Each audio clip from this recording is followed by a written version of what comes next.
ಪರಿಣಾಮವಾಗಿ ಚಿನ್ನ ಸಿಕ್ಕಿದೆ ಎನ್ನುವಂಥದ್ದನ್ನ ಪತ್ರಿಕೆಗಳು ನೋಡಿದಾಗ ಬೆಂಗಳೂರು ಬೇರೆ ಬೇರೆ ರೀತಿಯಾದಂತಹ ಮಾಫಿಯಾಗಳಿದೆ ಅನ್ನೋದನ್ನ ನಾವು ಕೇಳ್ತಾ ಇದ್ವಿ.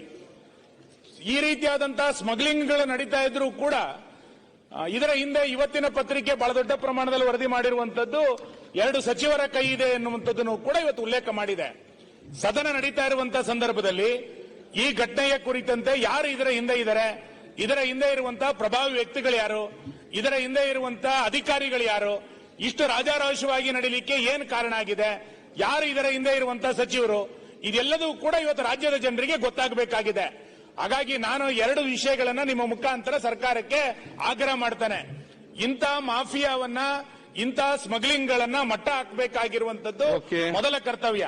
ಎರಡದು, ಇದರ ಹಿಂದೆ ಯಾರು ಪ್ರಭಾವಿಗಳಿದೆ ಅನ್ನುವಂಥದ್ದನ್ನು ಕೂಡ ಸರ್ಕಾರ ತಕ್ಷಣ ಬಹಿರಂಗ ಮಾಡಬೇಕು. ಸಚಿವರಿದ್ದಾರೆ ಎನ್ನುವಂಥದ್ದು ಇವತ್ತು ಪತ್ರಿಕೆಗಳಲ್ಲಿ ಬಂದು ನೋಡಿದಾಗ ಈ ಚಿನ್ನ ಸ್ಮಗ್ಲಿಂಗ್ ನಲ್ಲಿ ಏನಾದ್ರು ಕೈವಾಡ ಇದೆಯಾ ಅನುಮಾನಗಳು ಹುಟ್ಟುತ್ತಾ ಇದೆ. ಈ ಕುರಿತಂತೆ ಮಾನ್ಯ ಗೃಹ ಸಚಿವರು ಸದನದಲ್ಲಿರುವಂತಹ ಸಂದರ್ಭದಲ್ಲಿ ದಯಮಾಡಿ ಸ್ಪಷ್ಟೀಕರಣ ಕೊಡಬೇಕು.